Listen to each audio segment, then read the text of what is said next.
you can make it run." Jonathan Blackwell's laugh echoed across the courtyard of his luxury dealership as he pointed at the destroyed red Ferrari, resting in the far corner like a forgotten relic.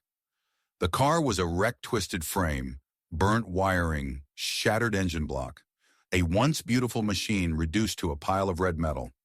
Walter Johnson, 72, had only come to pick up his granddaughter after her shift at the front desk. But when his old Ford pickup coughed its last breath right in front of Blackwell Luxury Motors, the billionaire saw an opportunity not to help, but to entertain himself. "Look, everyone!" Blackwell shouted to salespeople and customers gathering around. "This gentleman here seems to think he's good with cars, doesn't he?" His voice dripped with sarcasm as Walter tried to coax life back into his rusty '98 pickup. The Ferrari Blackwell bragged about was a 2019 model destroyed in a high-speed crash. 5 professional mechanics had already declared it impossible to repair. Blackwell kept it as a personal trophy from a lawsuit he'd won against the young racer who wrecked it. "But maybe someone with your experience can figure it out," he added, smirking into his phone as he started filming for his followers. Walter stepped out of the pickup, calm and steady. People laughed when they noticed his worn work clothes and calloused hands, but none of them caught the faint spark in the old man's eyes as he studied the wrecked Ferrari. "Sir," Walter said quietly, "may I take a closer look?" "Of course," Blackwell nearly doubled over laughing. "Take your time. Just don't cut yourself on the metal." Something shifted in Walter as he approached the mangled vehicle. His fingertips brushed the dented hood, and for a brief moment, a small, knowing smile flickered across his face.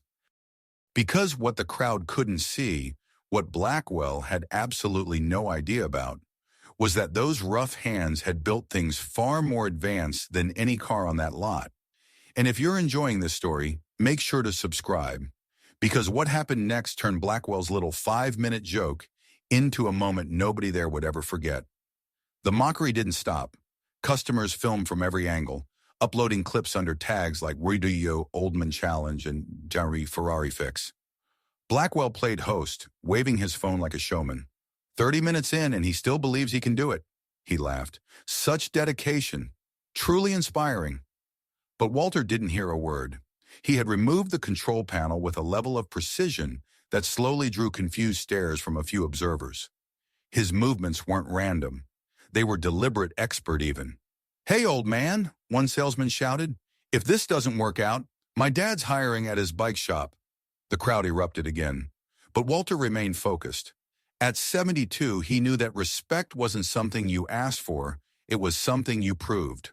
And what no one there could possibly imagine was that Walter Johnson had spent 45 years working on machinery far more complex than any exotic car. While Blackwell used contracts and family money to build his empire, Walter spent a lifetime turning raw metal into precision engineering. 45 minutes, Blackwell said loudly, tapping his Rolex. "Most people quit after 10. Impressive." Finally, without lifting his eyes from the engine, Walter spoke. "Mr. Blackwell," he said evenly, "may I ask you a question?" Blackwell's laughter stuttered for the first time. "How did this man know his name?" "Tell me," Walter continued, lifting his eyes to meet his, "have you ever created something with your own hands? Something that existed only as an idea until you shaped it into reality?" The question struck Blackwell like a surprise blow. "I built a real estate empire," he said, forcing confidence back into his voice. Walter shook his head gently. "No, that's not building. That's buying." A quiet ripple spread through the crowd. There was something in Walter's tone, steady, sure, quietly powerful, that didn't match the image everyone had painted of him. The more Blackwell tried to embarrass him, the clearer the truth became. One man lived behind the shield of privilege, and the other had spent decades shaping the world with real skill. 2 hours passed before Walter finally asked for a specific tool. "Phillips screwdriver, number 2, insulated handle." Ryan, the salesman, froze. I don't know if we even have that." "Drawer 3 of the red workbench," Walter said calmly. "Second shelf, beside the Torx keys." Another silence fell, this one heavier than the last. How did he know exactly where tools were kept in a workshop he'd never stepped into? Blackwell forced a laugh that didn't quite land. "Remarkable. You must have been in quite a few garages to know that. But the cracks in his confidence had already begun to show. That was when Rebecca Johnson returned from her lunch break. She spotted the crowd before she spotted the man at its center. And when she realized it was her grandfather, her heart sank. She had worked here for 2 years. She knew exactly how Blackwell behaved when he found someone he thought wouldn't fight back. "What's happening?" she asked, pushing through the onlookers. "Ah, one of the staff?" Blackwell said, failing to make the connection. "Your friend here is trying to fix a Ferrari 5 specialist couldn't save. Quite entertaining." Rebecca stayed silent. She knew exactly who her grandfather was. She also knew that saying it aloud might cost her job. Instead, she watched, trusting the calm, steady wisdom that had guided her all her life.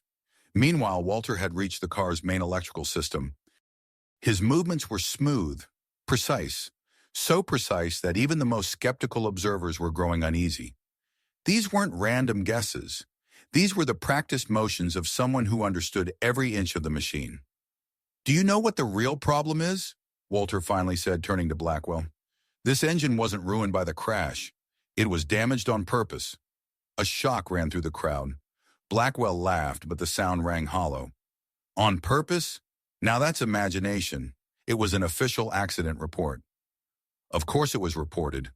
Walter removed a small component and held it up, but the person who inspected it didn't know what to look for. He pointed at a thin wire. "This was cut, then burned to look like overheating." Then he tapped a metal piece. "And here, see these twist marks? They only happen when someone forces a manual lock." People leaned closer. Even without expertise, the signs were clear. Someone had deliberately destroyed this engine with careful planning. "This is nonsense," Blackwell snapped, but fear flickered behind his eyes. "You can't prove anything." Walter smiled softly for the first time that afternoon. Not a triumphant smile, but one of recognition, as though he had just assembled the final piece of a complex design. "Actually," he said, "I can. High-performance engines each have their own pattern of wear, like a signature. If you work with them long enough, you learn to read them the way others read handwriting." Rebecca's heart pounded. She knew exactly what her grandfather meant. Walter Johnson had spent 40 years as the chief engineer for Ferrari's racing division in Italy. He had retired only after moving to the U.S. to be close to his family. And the car Blackwell mocked him over? Walter had personally designed the engine for that exact model. "Sir," Walter said quietly, locking eyes with Blackwell, "may I ask you something about the insurance payout you received for this Ferrari?" All the color drained from Blackwell's face. How could this man know about the insurance claim? Because unlike everyone watching, Walter Johnson wasn't there to repair a ruined Ferrari. He was uncovering the truth behind what had really happened to it. He wasn't just repairing a broken engine. He was dismantling a $1 million fraud with the same precision he had used to build hundreds of engines over his career. And every new detail he uncovered pushed the afternoon closer to a truth none of the onlookers could have imagined. As Walter removed the final damaged component, he realized something unmistakable. He wasn't dealing with simple prejudice anymore. He was standing face to face with a crime. And when you spend a lifetime creating flawless machines, you learn one rule very well. Every flaw has a source, every break has a reason, and every falsehood leaves traces that cannot be hidden. 45 years, Walter said quietly, his hands still moving with steady, practiced accuracy. That's how long I spent building engines like this one in Maranello, Italy. The moment he said Maranello, silence fell across the entire courtyard. Even the people filming lowered their phones. Everyone knew what Maranello meant. It was the heart of Ferrari, a place only the world's most skilled engineers were ever allowed to work. "Impossible," Ryan whispered, but all of the arrogance had drained from his voice. Walter gently lifted a small metal plate from the engine. "Serial number F209, WJ Ortham 7, he read aloud. "The initials WJ aren't accidental." He looked up. "Walter Johnson. I designed this engine myself in March of 2019. Blackwell's face turned pale. His mouth opened, but only a broken sound escaped. "Mr. Blackwell," Walter continued, his gaze calm but unshakable, "would you like to explain how the engine I built to be completely fail-safe was damaged in the exact 3 places that guaranteed the highest insurance payout?" Rebecca stepped closer, her pulse racing. She finally understood why her grandfather had accepted the ridicule so quietly. He wasn't the one being judged. He was investigating. Walter lifted another part from the engine. "This wasn't damaged by chance," he said. "This was done intentionally. The fuel system was forced to run at temperatures 40% above its limit for exactly 4 minutes and 17 seconds. Long enough to destroy everything, but short enough to mask the cause." The crowd leaned in, captivated. Some began recording again, but now for a very different reason. "You can't prove this," Blackwell shouted, his voice cracking as he tried to regain control. It's your word against mine." Walter's expression softened. "You're right," he said. "It would be." He pulled out his phone. "But fortunately, it isn't." He held the screen towards someone recording. "I just sent all my findings and photos to Lorenzo Benedetti, the current director of engineering at Ferrari in Maranello." Seconds later, Walter's phone began to ring. He raised a hand. "May I take this? It's Maranello." The entire courtyard fell still. Walter answered on speaker. "Hello, Lorenzo." "Walter, Dio mio." An accented voice boomed through the phone. "I just saw the photos. Questo è impossibile. That is the engine you designed for the American client. Blackwell, yes? What was it doing in an accident?" "That's exactly what I'm trying to understand," Walter replied, never taking his eyes off Blackwell.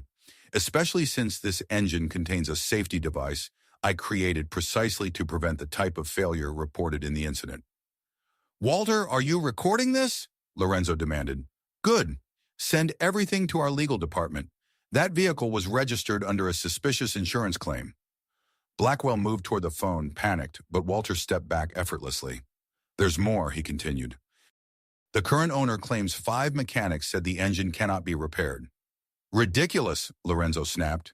"You designed that engine to last 500,000 kilometers. If someone said it can't be repaired, they are either mistaken or they have a very different motive."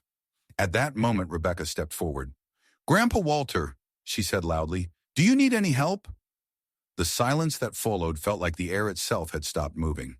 Blackwell stared at her, horrified, as the realization finally landed. Your granddaughter works here?" he stammered. "For 2 years," Rebecca replied, her voice firm. "And in that time, I've listened to you mock people like my grandfather. People who, according to you, don't know anything about real engineering." Walter ended the call and turned to Blackwell one final time. "For 45 years," he said steadily, "I designed 847 engines for Ferrari. I trained hundreds of engineers. I received 23 international awards for innovation. And at 72, I finally retired to be close to my family." He looked at the crowd, once mocking, now frozen. "But I've also learned," Walter said quietly, "that even the most flawless engines can be damaged by people who value profit more than integrity." "You can't prove that Blackwell began, his voice cracking.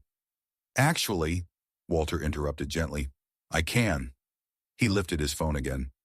"Because while you were enjoying the chance to mock an older man who supposedly doesn't understand cars, I recorded our entire conversation, including your comment about receiving millions in insurance money for an engine labeled impossible to repair." Blackwell's face twisted into pure fear.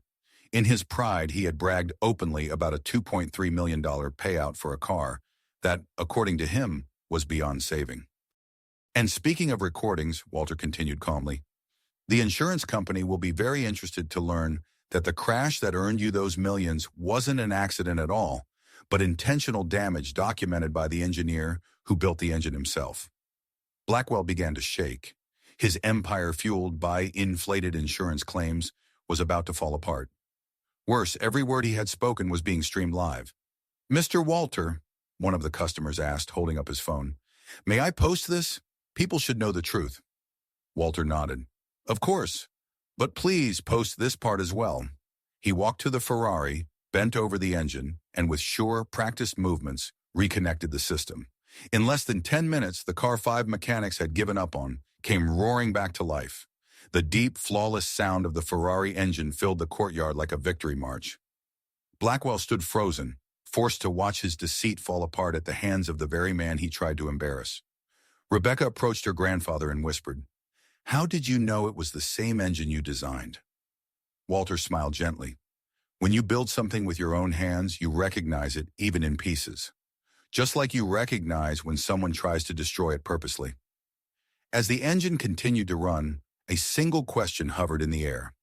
What would happen once the insurance company, Ferrari corporate, and federal authorities received all the recordings being forwarded at that very moment?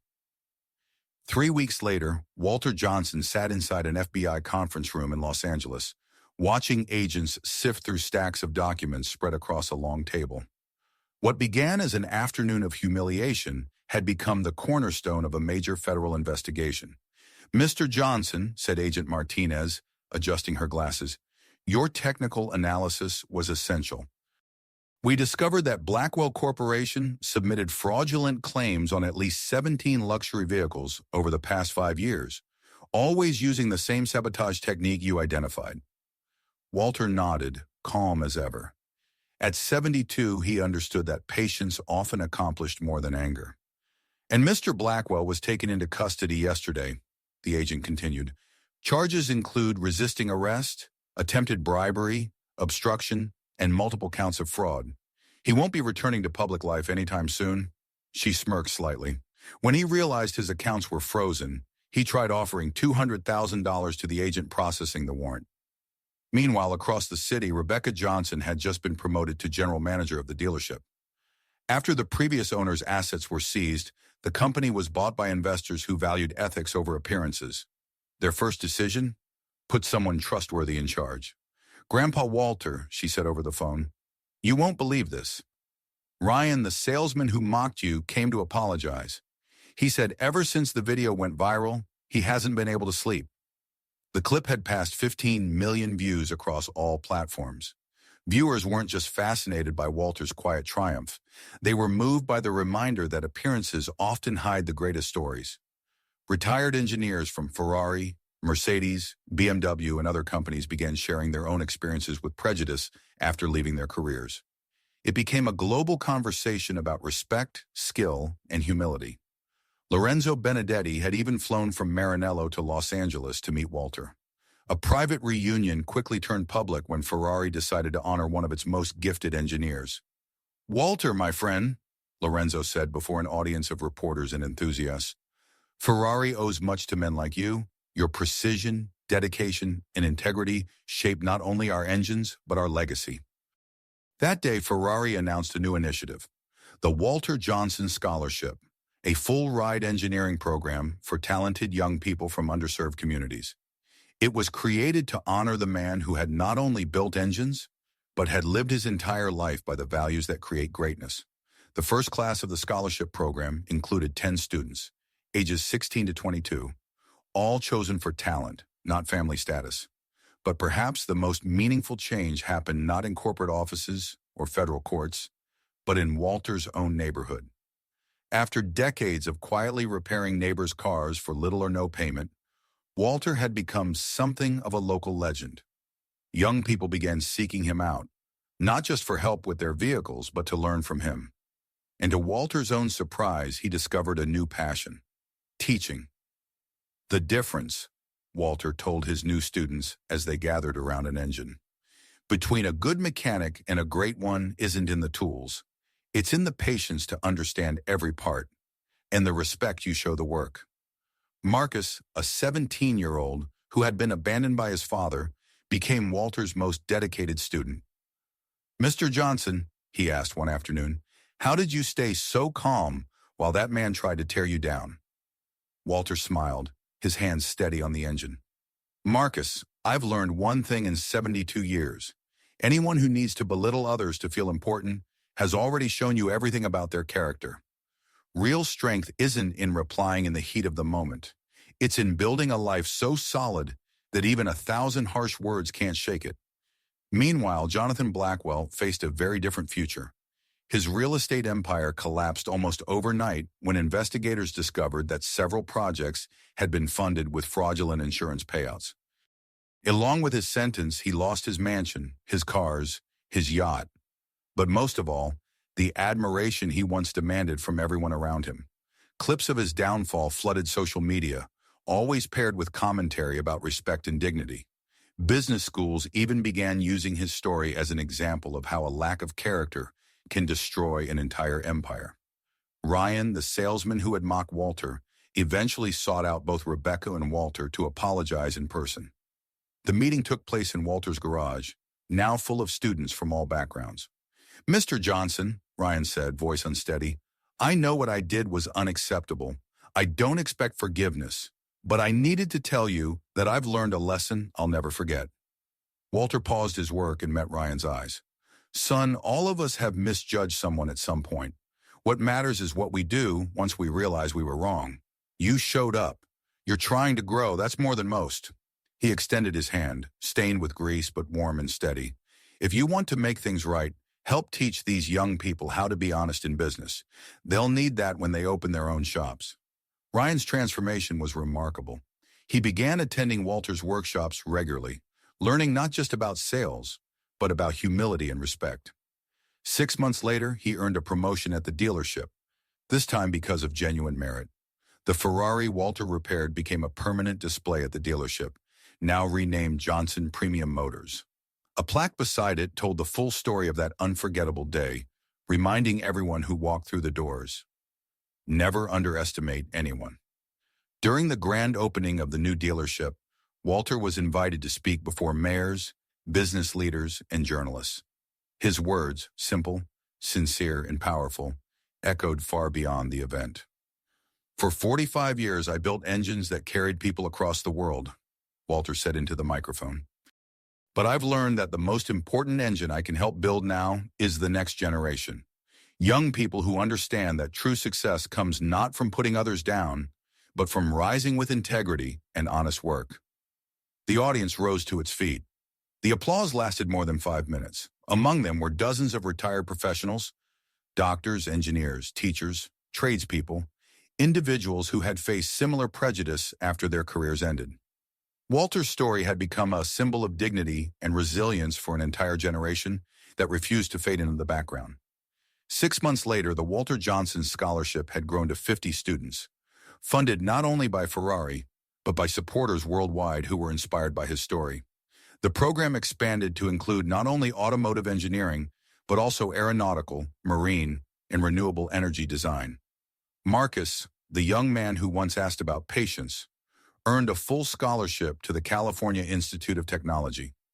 He carried with him the lessons from Walter's garage: persistence, respect, and excellence.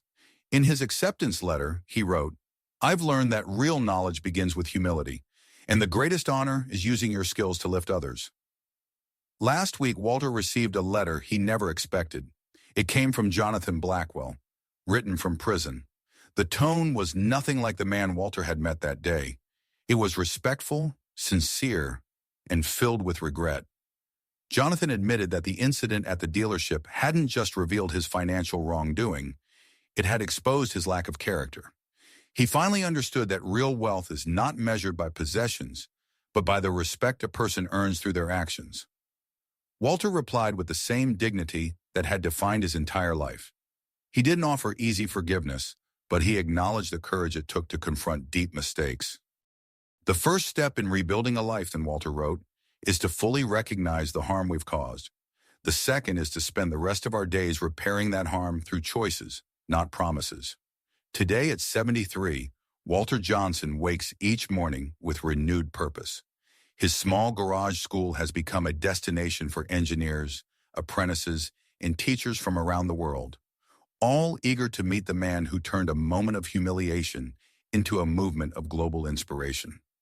Rebecca often stands quietly at the doorway of the garage, watching her grandfather teach with the same calm precision he used his entire life. She still thinks about how one ordinary afternoon changed everything, not just for their family, but for thousands who watched the story unfold. "Grandpa," she asked him recently, "did you know any of this would happen when you accepted his challenge?" Walter smiled, still working with the steady hands of a master. "Honey," he said, "I've learned that when you live with integrity, you don't need to plan payback. Life always finds a way to put people exactly where they belong." Walter Johnson's story proved that the greatest form of revenge is not tearing down those who hurt you. It's building something so remarkable that their judgment no longer matters. He transformed decades of quiet prejudice into a force that lifted others. He proved that real greatness has nothing to do with age, background, or wealth, and he showed that a single man with honesty and skill can dismantle an empire built on deception. And if you believe, like Walter, that dignity will always outshine arrogance, that knowledge will always overcome prejudice, and that one determined person truly can change the world one life at a time, make sure to subscribe to the channel for more stories that remind us that, in the end, justice always finds its way.